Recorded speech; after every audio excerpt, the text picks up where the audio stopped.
Ne vous enlisez pas forcément quand moi je descends dedans. Si vous voulez vous rapprocher, vous allez en créer un énorme. C'est l'occasion pour vous de récupérer la sacoche qui est dans mon sac. Putain, c'est incroyable. Attention, ça arrive au niveau là. Hein. Vous allez en avoir plein après pour le faire. En initiation, c'est cool de vous montrer qu'en fait, je ne bouge pas, je descends pas, c'est vous qui me faites descendre. Ah ouais, bon. Bah là, dès que vous allez appuyer, regarde, on va faire l'expérience. Venez, tout simplement, venez avec moi. Vous allez, voilà, si vous appuyez autour de moi. Ah non, mais appuyez, hein. Pas sur vous, restez, voilà. Dès que vous appuyez, vous faites remonter de l'eau qui va nous envoyer vers le fond. Allez. On va s'arrêter par là. Le tir, c'est qu'on l'a payé avant. Je vais sortir un petit peu, s'il vous plaît, parce que ça va continuer de descendre sinon. Après, vous irez dedans, hein, ceux qui veulent. Si tu bouges pas, il se passe rien. Au moindre mouvement, d'ailleurs, c'est pour ça que les gens, des fois, tu vois, arrivés où je suis, ils disent oh, merde. Ils veulent sortir une jambe à la fois, mais regarde ce qui se passe. Dès que je bouge une jambe, je continue de descendre. Vous feriez comment? Tu mets les mains? C'est pareil, avant de Salon. Alors oui, effectivement, le meilleur moyen de sortir, ça serait d'aller avec vraiment d'augmenter la surface au sol. Alors si tu vas chercher vers l'horizontale, déjà je peux plus descendre. Je le sens, c'est dur.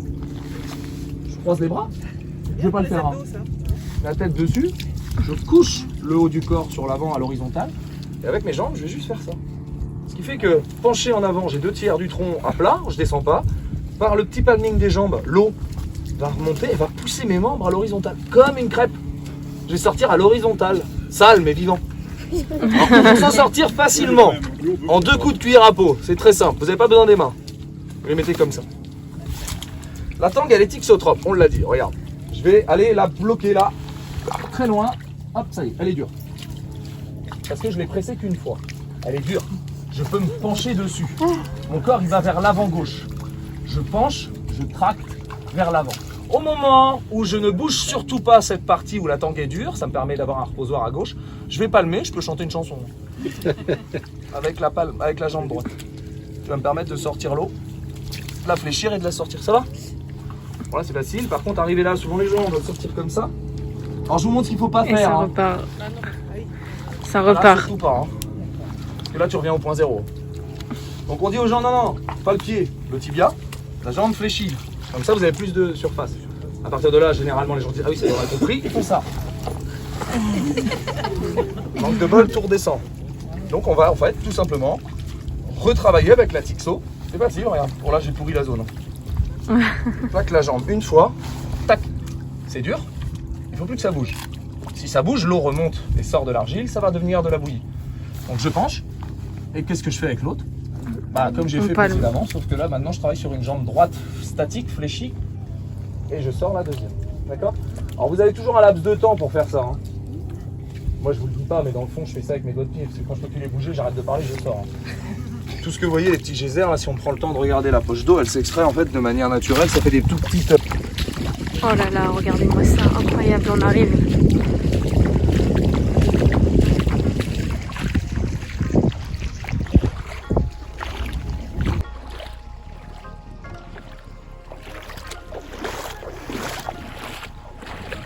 Magique.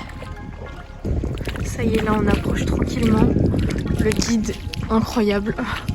Il te raconte toute l'histoire du Mont Saint-Michel, de A à Z, de la baie, la faune, la flore, incroyable. C'est un peu couvert, hein. Tout à l'heure il faisait plus beau. Là-bas vous êtes à 44, les plus petits. Tumba Lena, comme laine en français. Donc vous avez Tomblaine. Ici vous avez un caillou, au pied un village avec une mairie, une gendarmerie, une police municipale, un office du tourisme, une place où vous voulez, des pompiers. Les habitants qu'on appelle des Boucois, c'est des Boucois, ils sont combien? Alors oui, on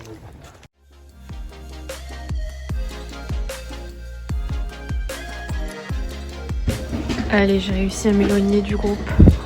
Il y a un monde, c'est fou. Étourdissant, très touristique. Bon, j'ai trouvé un coin plutôt tranquille pour manger, mais les gens, c'est comme des mouches. Autour du pot de miel, ça, tu les attires.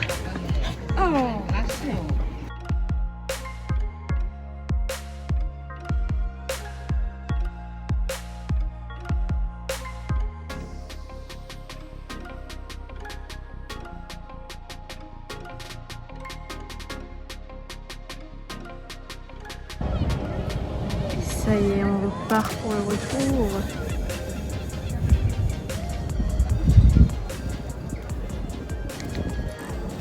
Et voilà, le Mont Saint-Michel derrière moi, incroyable. Donc là, on est reparti pour 6 km à peu près. Comme vous avez pu le voir, c'est un site qui est assez pollué par le tourisme malheureusement. Le mont, enfin, quand on est sur le mont là, carrément là, c'est blindé quoi. Et apparemment là, le guide nous a dit que là c'était vide. Donc ça vous laisse imaginer un peu le délire. Et encore les plans que j'ai pris, j'ai essayé de faire attention à ce qu'il n'y ait pas trop de monde. Mais du coup, apparemment, si vous voulez venir, c'est plutôt septembre, début septembre à la rentrée. Oh là là.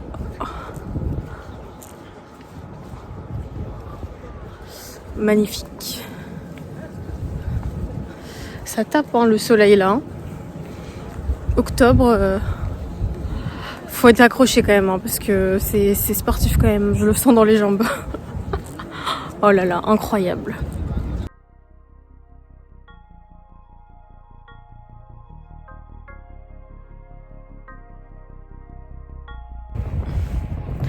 Et du coup, je voulais en profiter pour vous faire un petit topo sur cette petite visite. Les choses principales que j'ai retenues. Déjà, le guide, exceptionnel. Mention spéciale pour Ludo. Donc, c'était les traversées de Ludo. Si vous voulez visiter le Mont Saint-Michel, clairement, je l'annonce, c'est le meilleur guide. Le mec est en feu sacré. Il connaît absolument tout. Exceptionnel. Enfin... C'est un orateur en plus né. Il vous explique toute l'histoire de la baie du Mont Saint-Michel. Incroyable, incroyable, vraiment incroyable. Donc si vous voulez faire une traversée du Mont Saint-Michel, c'est les traversées de Ludo, il n'y a pas mieux. Donc c'était exceptionnel. Ce que j'ai retenu principalement, c'est que en fait, le Mont Saint-Michel, normalement, d'ici 2040, il aurait dû être enseveli. Enfin pas enseveli, mais en fait c'est juste que les prés remontent. En fait, les prés salés remontent.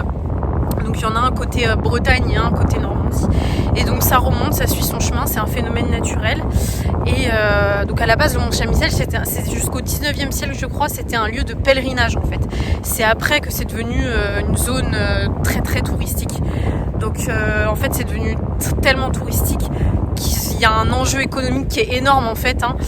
C'est clairement une usine à fric et du coup, ils n'ont pas voulu laisser le Mont Saint-Michel se faire entourer par les prés en fait, parce que du coup, c'est plus du tout la même chose. On n'a plus la baie, on n'a plus la traversée de la baie du Mont Saint-Michel, on n'a plus le Mont Saint-Michel sous l'eau. Enfin, c'est rien à voir quoi. Donc du coup, ils ont mis en place un projet d'ensablement. Donc bizarrement, ça s'appelle le projet d'ensablement.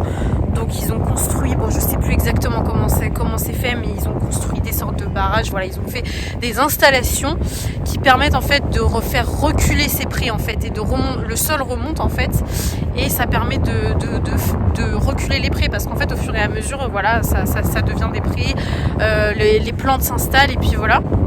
Donc grâce à ça, on a réussi, je crois, à faire descendre le sol, je crois, de 9 mètres. Donc je sais plus quand est-ce que ça... Je crois que c'est en 95 que ça a commencé, si je me trompe pas. Donc ça a bien reculé. Après voilà, la nature reprendra toujours ses droits, comme il nous expliquait. Là, ils sont en train de se rendre compte que c'est en train de monter d'un autre côté. En fait, le pré est en train de monter d'un autre côté. Donc quoi qu'il arrive, la nature reprendra ses droits. L'humain peut faire ce qu'il veut. Voilà. Dans tous les cas, elle reprendra le dessus et là on est en train de le voir. C'est en train de monter malgré tout, donc il y aura sûrement un deuxième projet. Après voilà, le problème entre guillemets, c'est que du coup on va être sur quelque chose qui est complètement artificiel. Et bien sûr, le fait de faire ça, il y a du sable qui se retrouve à un autre endroit. Donc en fait le problème va juste se déplacer quoi. Donc voilà, c'est des problématiques qui sont pas simples, parce qu'à la fois c'est aussi merveilleux d'avoir l'occasion de faire cette traversée du Mont Saint-Michel. Ça crée aussi beaucoup d'emplois, donc ce serait dommage de perdre tout ça. Enfin voilà, c'est toujours des problématiques qui sont complexes. En tout cas, c'est extraordinaire. J'ai déjà envie de le refaire. Je sais que Ludo il propose aussi des sorties phoques. Vous pouvez voir les phoques parce qu'il y a beaucoup de phoques aussi. Donc exceptionnel. Voilà. Donc moi sinon sur ce, je vais rentrer tranquillement à Caen. Par les plages, hein, comme vous voyez, je m'arrête, hein, je profite. Et voilà, on va rentrer tranquillement. Je vais m'arrêter au petit village, Jules-Ville, Grande-Ville, tout ça. Puis on remonte tranquillement, quoi, la belle vie. Et voilà les amis, c'est ainsi que s'achève cette journée. Coucher de soleil, encore une fois. Là, je pense que j'ai trouvé le meilleur des spots. La mer là qui revient comme ça contre les rochers, c'est juste exceptionnel. Spectacle incroyable. Fruits de mer, bien sûr, on fait le plein d'iode, les huîtres, les bulots, les écrevisses. Non, c'est des langoustines là. Le vin jaune du Jura. Non, c'est pas du vin jaune, c'est du savagnin sec. J'étais à Château Chalon. On peut pas faire mieux là, on est sur du 100%.